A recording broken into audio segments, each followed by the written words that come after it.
just won the first playoff game in the history of Benton Harbor High School. Congratulations!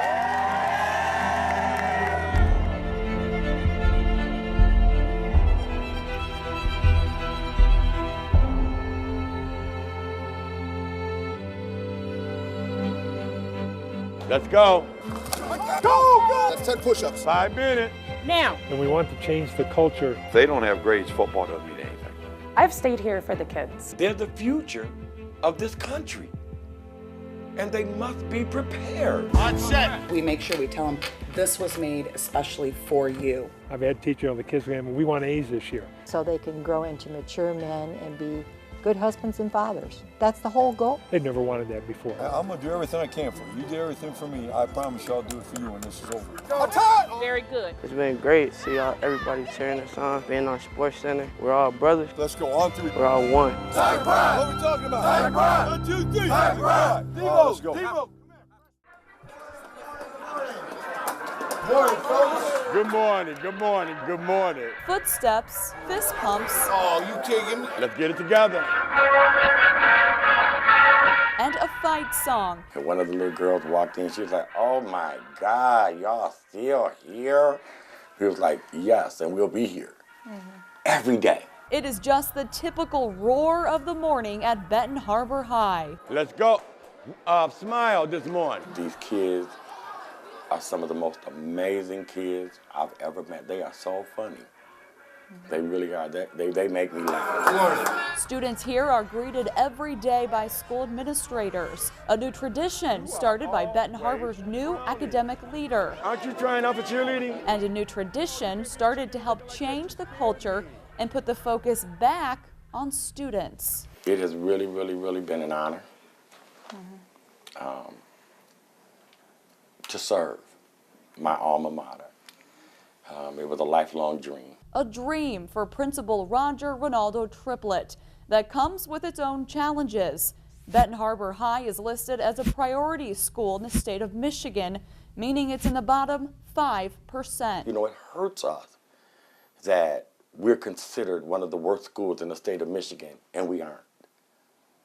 It really hurts us that our children are looked upon as being horrible young people.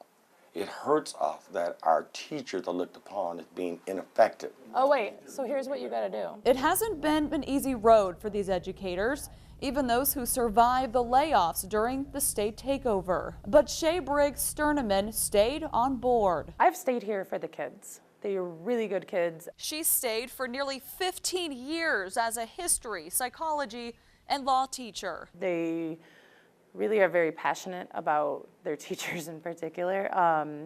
And once really you get accepted into the community, there's not really a going back. Her lessons, practical. I did my master's thesis on the history of Benton Harbor. And really, I mean, it was what happened in all of these Midwestern towns. It happened in Detroit, it happened in Flint, Muskegon, all of these places that were these huge economic booms where people went to get jobs, to get really good pay.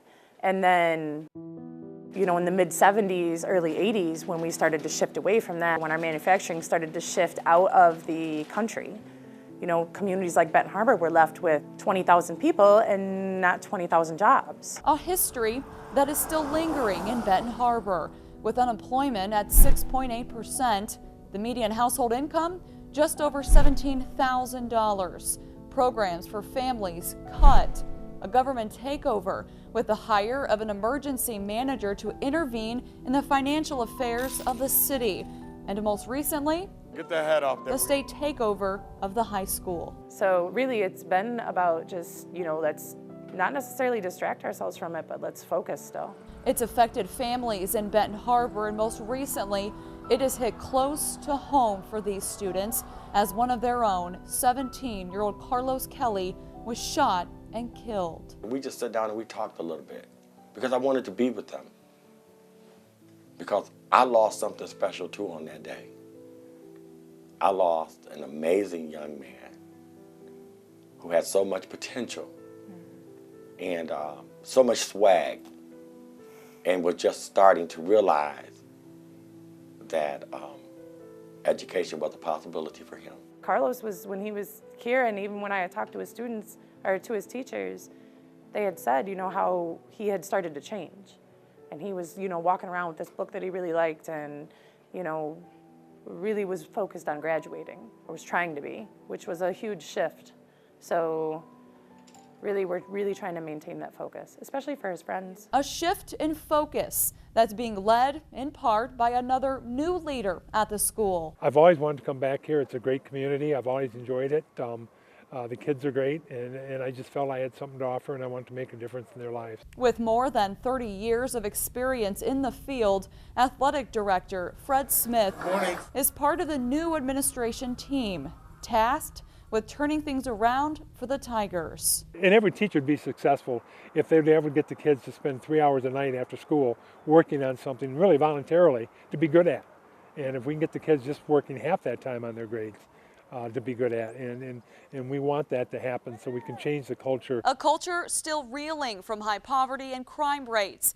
And in the classrooms, nearly 10.5% of students are dropping out. It is higher than the state average. And the state of Michigan says just under 70% of students are graduating. What happened? As soon as he came on board in July, Smith began working closely with Principal Triplett. We both feel, and I know it's sometimes short-sighted, that athletics can make a difference in kids' lives. Where have you been all week? You still haven't answered my question. They both agree that athletics help motivate kids. You missed a ton of practices on the freshman team, too. And keep them off the streets and out of trouble. Get in the huddle. Hey, Scout, good job. And soon, one sport would serve as a catalyst. Hey, quit acting like a baby. For some big changes at Benton Harbor High, reaching as far as the community. We have new leaders. We have you. We have a new athletic director. And we have this new football coach. So kind of talk about how all of these leaders are kind of working together to really make this change in Benton Harbor. It just seemed like things just fell into place.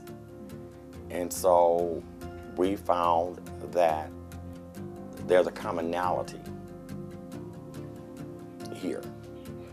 And as we get to know one another, all of us have a belief that children are our #1 priority. You're offside. You got 3 minutes. That's how they're going to trap. Their #1 priority when they're in the classroom and on the football field. He said we can do it if we just pay attention and work hard and practice. He already had goals and plans set for us, and let's get ready to roll. He knows how to coach and how to come at people. A playoff run that wouldn't be possible without Coach U, Big E, Old Man, Pops. a new coach with old-fashioned fundamentals, not just on the football field, but The only 2 things that count now are academics in Zeeland West. in life. What touches me is you're talking about a lot of young people who have very little, who live in a very tough community, a community that's economically depressed, but yet they still have heart, they still have desire, they still have dreams. Find out how Coach U is making those dreams come true. For sleeping in the meeting, Chris Johnson and Shaw, hand on the line. Yeah, I'm very happy I did this. I miss my grandchildren. I miss my time with my wife because we've had a great time together. We've been married 52 years and we have a ball. But also I'm helping a lot of young people. Family is important to Elliot Uzelak. Watch, George. I know we can't help them all. I don't think we're going to change them all. For the past 52 years, he has served as a husband, father, and grandfather. And move. But many know him as coach. But if we change some of them, it's going to be worth it. It really is. Oh, he's been great. One of my favorite coaches. He taught us how to show respect, discipline, just helping us out. Get the huddle. He's about business and he's ready to win. Go.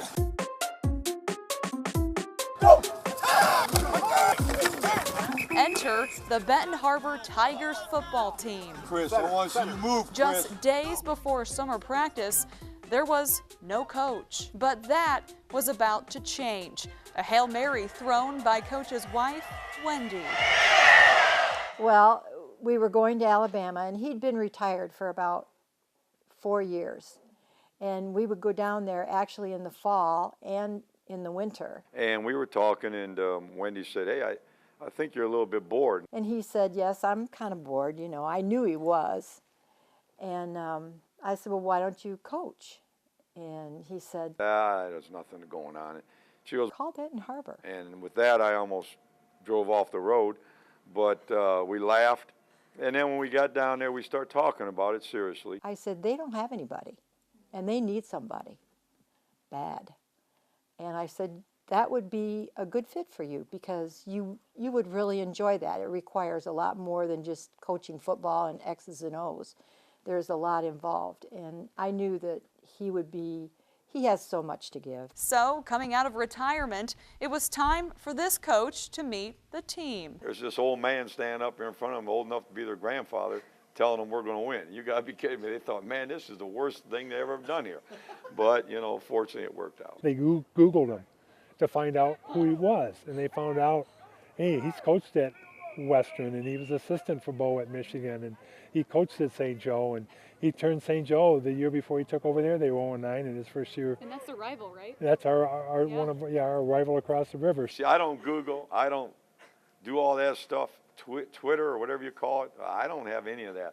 So I didn't know. I didn't know they did it. You know, and I thought it was kind of funny when I heard about it. Coach Uzelak was anxious to get started. He knew what he was up against. The Tigers were 0-9 for the past 2 years. In fact, they haven't had a winning season since 1989, and they've never been to the playoffs. They haven't been successful. Didn't have the tools to be successful. We're watching, Shaw. We're watching. Coach didn't care. He got right to work. First practice, you ever see the movie The Longest Yard? That first practice was like that. We had guys bumping into each other, footballs going into the woods. One kid ran into the fence. They ran in, I mean, they had no clue how to practice. It was a complete crazy nightmare. Coach quickly learned about some external hurdles the team was facing. For one, the water at the football field contaminated. He fixed that in one day. Well, we had no water on the field, and I couldn't believe that. So I met with a couple of our state representatives, and I said, look, this is not acceptable. And, you know, the power of the press is a good thing. The team needed a workout room and a meeting space to watch tape. The school helped make that happen. Some of the players were malnourished. He got businesses and community members to donate money and food to help feed the team. But perhaps the biggest hurdle, players missing practice due to after-school jobs. That was a difficult one because I didn't expect that some of our student athletes would be the breadwinners in their family.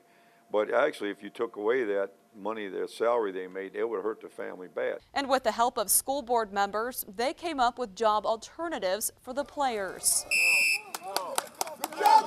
The kids found out real early that Coach U cares about them. Not just as a football player and an X and an O, but as a person. And he wants them to be successful, not just on the football field, but in the classroom and in life. Football, that's just a means to an education. That's not the whole answer to this solution. I mean, it gives them an opportunity, but if they don't have grades, football doesn't mean anything. So that's what we keep preaching to them. And they got to make better social decisions. I don't want them doing stupid things off the field. I always tell them, do what's right when nobody's around. Just remember, do what's right when nobody's around. I'm not around, none of the coaches. Do the right thing. You know what's right and what's wrong. Let's go, let's go. What the former NFL and Division I head football coach did next. All of what I'm about to tell you sounds like something out of a movie, but it's better because it all actually happened. Is now a storyline ripped from national headlines. For Good Morning America, TJ Holmes, ABC News, New York. Now this story, it seems like it's straight out of a Hollywood movie. I know they all thought this old man was crazy when I met in August, told him our goal was to go to the playoffs. I know they thought that. That's okay, you know. But I knew that if we could turn them around mentally and physically and start doing the right things on the field, it would carry over everywhere. They had to have success. They had to taste success. Once you taste success, then you push yourself harder. Yeah. And fortunately, we did that.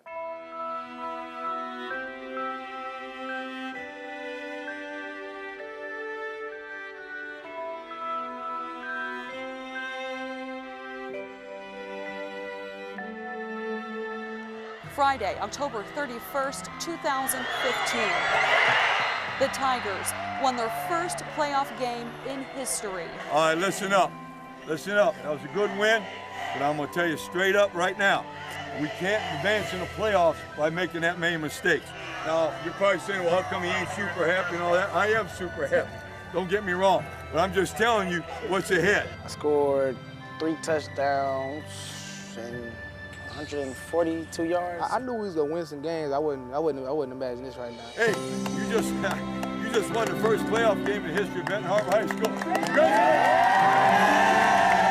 A moment the coach credits solely to the guys in black and orange. That's why this story's about them. What are we talking about? What are we talking about? Tigers! 1, 2, 3, Tigers!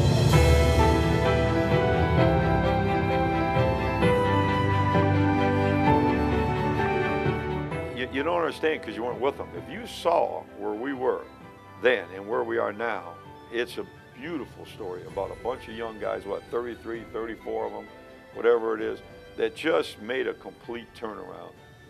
Not only in football, but I think most of them in their lives. They're making much better decisions now. This historic win has a ripple effect across the community. Well, we're honored to do it for Benton Harbor. We first started doing this on a large scale when Coach Uzelak came to St. Joseph. Next, meet a group of community members who are opening their arms and kitchens. It's more than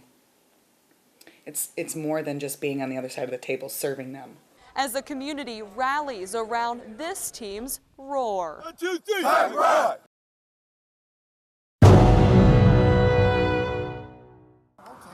While the handoff is supposed to be one of the simplest plays in football, for these moms, what they hand off after 2-a-days and before games takes some practice. Hand on the line. We would cook every day, come home, wash, and then prepare for the next day. And we did that for 7 days. Meet the Tiger Moms. While they aren't the players' actual parents, their hearts are still there. Well, we're honored to do it for Benton Harbor. In fact, their kids went to school across the bridge to rival St. Joe and Lakeshore.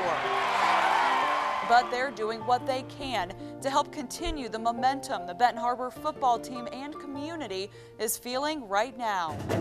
It all started when Trish Adams' son was recruited to be the quarterback coach for Coach U at Benton Harbor after spending several years actually playing for Coach at Lakeshore. But now, her son did some recruiting of his own. His target? His mom. So he went to the first 2-a-day practice for Coach Uzelak and came home and said, Mom, they don't have any food. I mean, they had like peanut butter jelly sandwiches and warm milk for 2-a-days, which are pretty, pretty vigorous workouts for them. I mean, we wanted to see them get more food. And he said, Mom, will you cook for them? And I said, okay, I will. But first I'm going to call my best friend Dana and see if she'll help me. And I said, Dana, help. And with that, Dana and the rest of the group started planning meals for the team every single week. But it became less about the food and more about the relationships they were building. The relationship that we have established with these kids, and I am not going to cry, but they're our own. Yeah. We see them, and it's more than just being on the other side of the table serving them. The respect that they've earned, and we have too, has brought us a long way. And we love these kids. They're just like our own. While he's leading the team to playoff wins, Coach Uzelak isn't the main character in this part of the story. It's his wife, Wendy, and the kids she serves. They contacted me, and I was really happy to jump in and help. It was a big need over there, and they needed all hands on deck. So they've been doing wonderful things, and we really appreciate it. We never, ever could have accomplished what we have as far as football goes without those moms. It's not just the Tiger moms stepping up. Well, my mom always said every little bit helps. For Willie Lark, giving back meant feeding the team his famous barbecue. But if I can just do a little something, then I was a part of. I've always been a team player myself. Lark's Barbecue is just one of many businesses across the city donating time, money, and food to help out the team. It's about supporting a culture of change in Benton Harbor. But I've had a dialogue with people that are excited about Benton Harbor starting to have that winning spirit again. And that's have been a spirit hanging over Benton Harbor. It had that losing spirit, but now they're back. They're starting to win. Let's go! A winning spirit that isn't determined by the score Friday night, but one that school administrators and community members want to keep alive long after the Friday night lights. Tiger Pride! 1, 2, 3! Tiger Pride!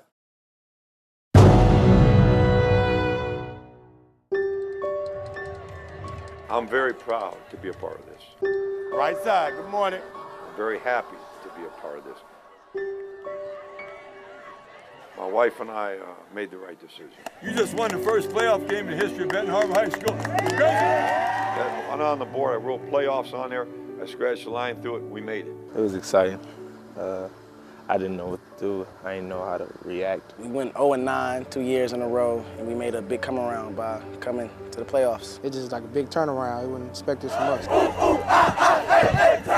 With a historic win behind the Tigers, Coach Uzelak is trying to get the team to refocus. Now, this goal is to win a district championship, but we got to beat the state champs, Zeeland West.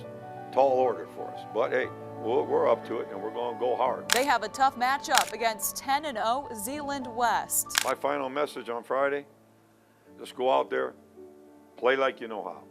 Don't get all nervous, don't get uptight, be freewheeling, and just play like you know how. Enjoy the moment, and let's go. A moment that will be watched closely by people all over the country as this story struck a chord, football fan or not. This David versus Goliath story about the underdog overcoming all odds to come out on top. But I am so glad that the world is getting an opportunity to see them. Not me, but them. Not Coach U, but them. Not the moms that help, but them. Not the community, but them. Not the board members who work tirelessly, but them. And all of us sit back with so much pride. Pride that has captivated an entire community. But this story doesn't end Friday night. The true story will tell when our grades come out and when our test scores come out. The momentum will be sustained. We were already moving in that direction. So we'll continue. You know, we got, right now, we got to pass this M step. We got to get these juniors. This is all amazing. But our juniors are going to have to represent this district on the M step. And so this same momentum is going to go into the classroom. It's not going to die. We'll keep on moving. Their goal, keep moving forward and showing the students that hard work now will pay off. Principal Triplett says everyone will win as long as students always come first. Just let it always be about them. Let it be about them just one time, please.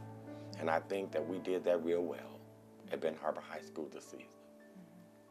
In the midst of this polarity of victory and grief, and finding that common ground. Victory and grief through a football game and a funeral. That actually was my cousin. 17-year-old Carlos Kelly died on the streets before he had a chance to take the field. He talked about getting on the field next year. He talked about playing football next year.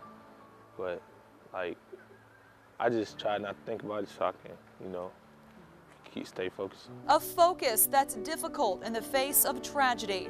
Another life experience that coach wants to help guide his players through. Unfortunately, there's a lot of tragedy in Benton Harbor. Like I said, it's a very rough neighborhood, and you have to make correct decisions all the time. And move! Correct decisions on the field, in the classroom, and in life. A game plan Coach U will use for the foreseeable future. As long as my health is good and I have the enthusiasm, I'm going to stay here and continue to help these kids. A game plan that comes without cost. He doesn't need the money, so he's not taking the money. I see a bright future. I think we could have a very good program here. We're just happy he's here. Just remember one thing. I'm going to keep reminding you this every day. You're playing for a district championship. You're playing for a district championship. None of us have been there before in this school, but we are now. So I want you to practice with pride and play with pride in that game. What you do today, tomorrow, Wednesday, Thursday, you'll do in the game. I'll guarantee you. You got it? Yes, Coach. Let's bring it up. Let's go. On three. What are we talking about? Tiger Pride. What are we talking about? Tiger Pride. 1, 2, 3. Tiger Pride.